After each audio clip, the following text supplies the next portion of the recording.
So நம்ம பொட்டுலாம் வச்சு பிரேஸ்லாம் போட்டு ரெடி ஆகிடுச்சு. இப்போ நம்ம ஃபர்ஸ்ட் ஆஃப் ஆல் நம்ம வந்து ட்ரெஸ் மட்டும்தாங்க போடணும்.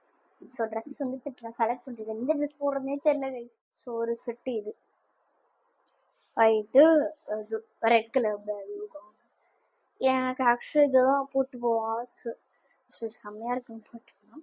ஸோ போன தாட்டி இதுக்கு கூட போட்டு போகலான்னு நினைக்கிறேன். தாட்டி ஃபங்க்ஷனுக்கு என்னதான் போட்டு போறேனே அப்படின்னு ஒரு மாதிரி confuse. A few moments later.